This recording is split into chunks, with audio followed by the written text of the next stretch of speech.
So is everyone and everything. So we're here. That's our divine purpose, to express spirit in our own individual way. And we can do that in terms of our spiritual life, our mental life, our emotional life, and our physical life. And we can constantly evolve to do that expression more and more. In short, we can get healthy. So what do we mean by health?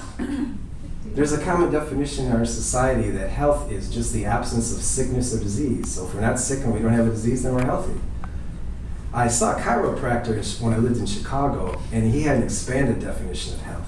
He considered himself a holistic physician. And he said holistic physicians define health as not merely the absence of sickness, but reaching an optimum state of all these areas in our life and putting them all together. I'd like to propose an even more expanded definition of health today. And that is, health is when we put together our spiritual, mental, emotional, and physical lives in order to express ourselves as spirit. And we're constantly evolving all the time. There's really no end to it. We're always evolving.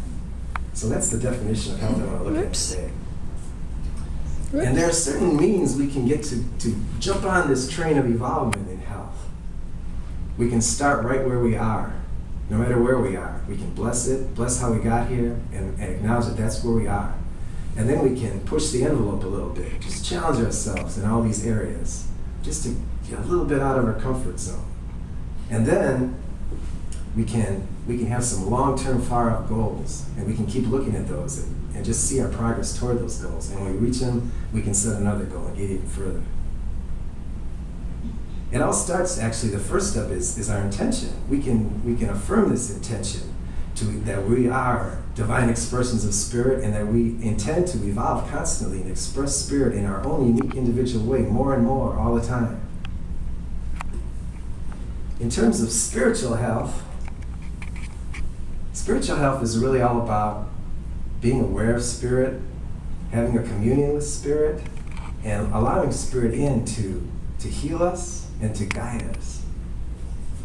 So we can have different spiritual practices. We can practice. I was just in classes at Diamond Egg Unity this past week, and almost every class we recited this mantra along with Sky or whoever else was teaching. Prayer, meditation, and good works. Over and over. You're familiar with that. You're familiar with that. Okay. But those are things we can do. We can have a regular practice of affirmative prayer and meditation.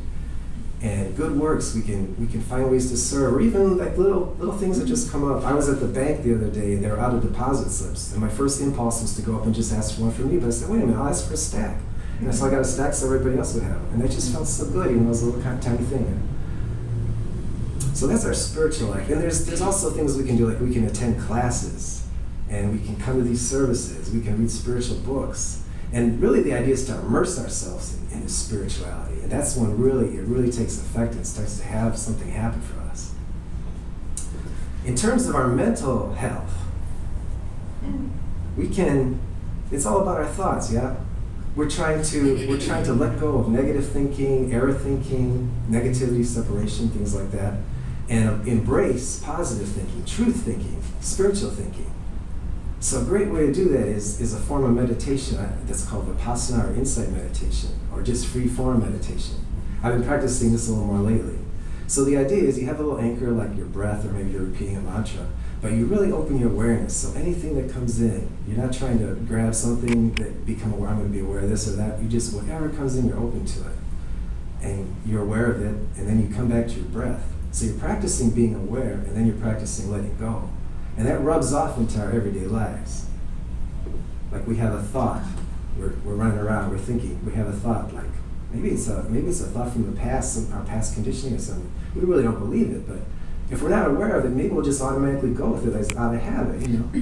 So we're more aware of it, we see that thought, and we've practiced letting go, so we can just let it go. We don't try to push it away, repress anything, we just let it go. And that's been so helpful to me. I've been discovering things that from my past that have come up.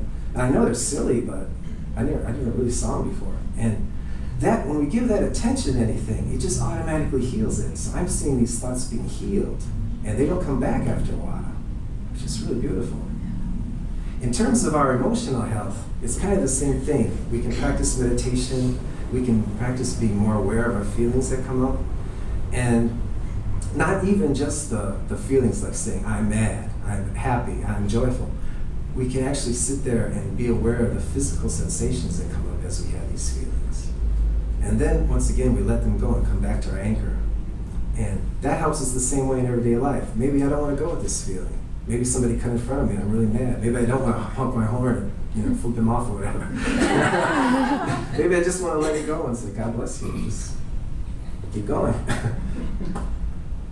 So in terms of our physical health, now there's a long tradition in religious traditions of kind of denigrating the body, saying the body is sinful, the body is impure, and kind of ignoring it. We don't really believe that here, but even in modern spirituality like we practice here, sometimes we can have a tendency to focus on the spiritual and just ignore the body. Well, the body is material, it's physical. Spirit is what's important. Let's just ignore the body. But that's really not true. As far back as the Apostle Paul in 1 Corinthians, he says, do you not know that your body is a temple for the Holy Spirit? So our bodies are sacred, they're divine. Everything is divine, including our bodies. And our bodies are really the means that we have of expressing spirit in the physical world, so they're very important. I have a book about barbell workouts. It's called Starting Strength. It's by this trainer named Mark Rigoteau. And he actually says in the introduction, strength is the most important thing in life. That's kind of a wild statement. It may sound kind of weird at first, almost like a jock mentality, but really, in a way, it's true, because if our bodies are in really good shape, if we have more energy, our minds become clearer, and it just serves like our spiritual growth as well. So we can apply these ideas of setting an intention, pushing the envelope, and having long-term goals to our physical health as well. I'd like to share a little of my own personal story within the last few years with you as an example of this. I don't know if you can see that. That's me like around January 2002. I think I weighed about 220 something. Wow. I got a couple drinks in front of me. I was like, they're not virgin drinks either, let me tell you. They're extra large too. I had just been in Hawaii for about a year. I was really immersing myself in the Hawaiian and the local culture. I had gone to see this local singer, and he was really big. Not just musically, physically, he was big. I'm sitting there, I'm looking at him, and I said, wow, man, I think I need to eat more. And then I ended up, it's the power of intention, so then I ended up getting all these gigs where they have buffet dinners, and they said the band could eat.